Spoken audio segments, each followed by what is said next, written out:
Yep. Are you ready? Okay, all right, great. I think everybody's ready. All right, well then let's get this show on the road. Hey everybody, I'm Jeff. And I'm John. And you are back for another exciting episode of Discussing Diecast with Jeff and John. All right, well, we've got a few new arrivals this week that we wanted to talk about. And without any further delay, I'd say let's get this show on the road. Right, well, look at this. This is... Actually, I wonder if people have noticed, we are wearing gloves. Because, you know, the models we send out have never been touched by human hands. That's what we want to say. So, at least with gloves on, you know, we can live up to that claim. So, I see you brought out the school bus you used to ride when you were a kid. Actually, we did ride on this bus. This is the London Route Master. That's a beautiful piece. This is a 1/24 scale, and this is very detailed. And obviously, being an English bus and me being from England, in case people didn't know, I can tell that the detailing is 100% correct on this bus. And if I turn it around, you can see that's where we used to get on, at the back, and go up the stairs, and all the seats are exactly the same. You can see that the seats actually have a tartan pattern. They were a tartan pattern, yes. Yeah. And the floor at the back, where you walk in, is all wooden, and even the little ticket where we would throw our empty tickets. You see, we would get on, the conductor would actually come round and take your ticket, and when you got off the bus, you were meant to throw the ticket in, where is it, the little bin there, which I know a lot of people did throw them on the floor. What scale is this? This is a 1/24 scale by Sunstar. Okay. How much was it to ride the bus back then? Do you remember? Oh, that was a long time ago. Yeah. But I don't really want to show my age. But we used to get I think this the grey bus. hair does that. That's off blonde, I think they call it.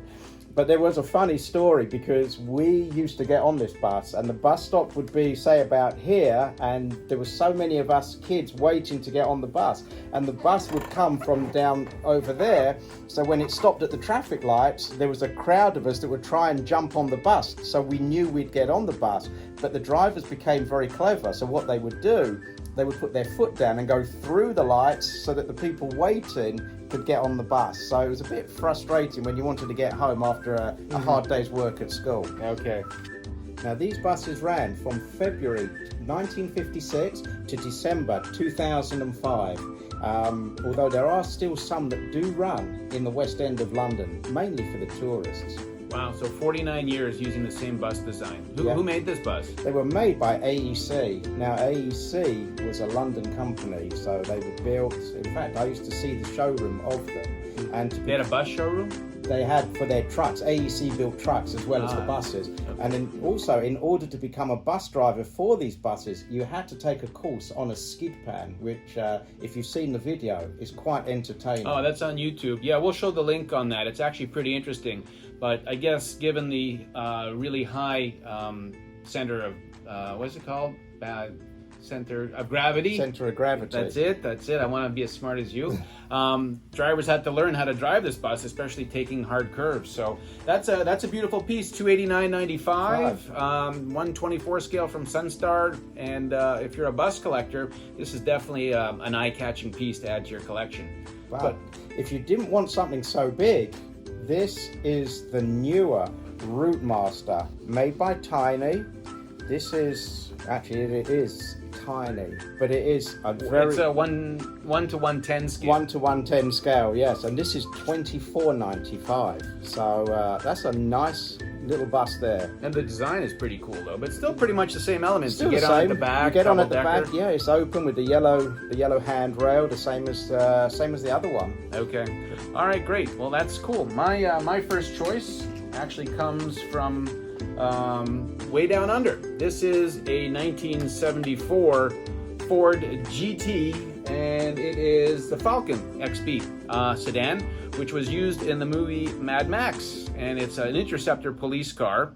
I guess Max Rowankowski was his name. He was a police officer, and unfortunately a gang of misfits killed his family, and whereas he was normally using this car on patrol as a police officer, they offered him the black coupe version in an effort to try to get him to stay on the police force because he was going to quit. So that's why the movie has both versions of the police car, the sedan, which was in use as a regular patrol car, but it did have a V8 engine in it with 350 horsepower, and it was a 5.8 liters. So this was definitely a beast, and you definitely didn't want to see this car coming up behind you, but very cool piece. And right-hand drive as well, because it's from Australia. Right. So this is a Ford, but it was built in Australia, and just a really cool car. I like the paint scheme on it, and it's a reasonable price. It's a 118 scale. It's only $99.95. If you're a movie buff or a police car buff, this is definitely one that you might want to consider. So just check out Ford Falcon on the website, and it will pop right up. Next. Well, this is my next selection. And when I saw these, I thought to myself, what in the world have we got here?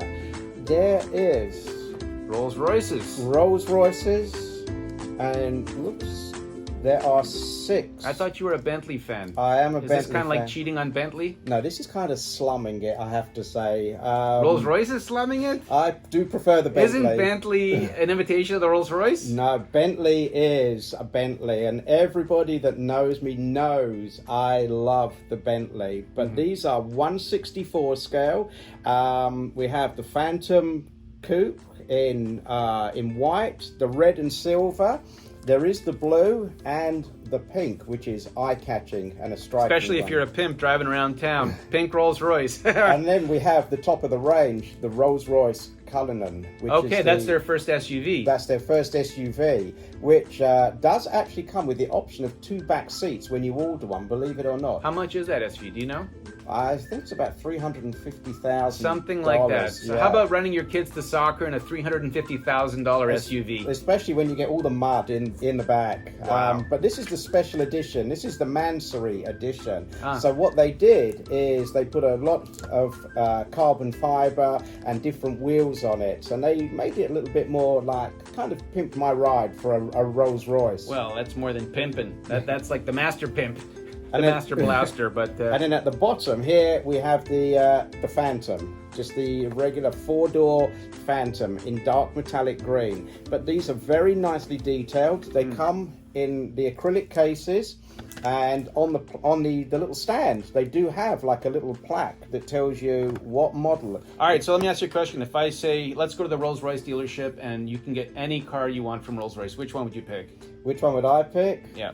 I actually like, believe it or not, I like the Cullinan. I don't know why, but I just like it. Okay. The others, just like driving a You bar. know, John works at Uber on the weekends, so that would be fantastic if you drove up to pick up people in that car. In a Cullinan? That would have doesn't really work Oh. at Uber, but I thought that was pretty funny if you drive with the accent and the whole thing. Oh, to be a millionaire by now. Yeah. But the thing is with these Phantoms, which people don't know, the Spirit of Ecstasy, they call it the Flying Lady. It's actually called the Spirit of Ecstasy. On these Phantoms, if you go to grab it, it goes down, so you can't actually steal it. And it goes down really quick. It's Oh, like yeah. on a spring. It's like if you grab the hood ornament and try to bend it, it disappears into the car. So you It's can't pretty even incredible. you can't even steal these. Well, there's a reason why, because those hood ornaments are about $5,000. Yeah, they're not cheap. Right, Um, right. Well, that's pretty cool for $39.95. You can't go wrong. But you know what the most interesting thing is? This is another iconic British car. And it's- who is it actually owned by? It's owned by BMW. BMW out of Germany. So the Germans are taking over They're pretty much taking the over. entire British vehicle industry. Well, there used to be a joke about the Germans taking over everything. When they went on vacation, the joke used to be that they used to get up early in the morning to grab the sunbeds, put the towels on the sunbed. So I suppose that's... Everybody does that. No, the Germans... My wife is notorious for doing that. No, And she's Irish. The Germans were known for it, so I guess that's where it started, the sunbeds, and now they've taken over the Okay. prestige car market. So is it going to be called...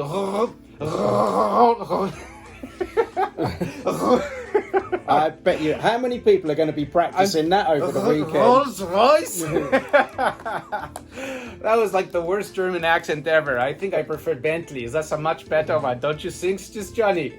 But there we are, that's 6. So you have Very a nice. choice Okay, of great. colours. All right, my choice next is actually interesting because, well, it brought back a little bit of... Can you get this bus out of the way, please?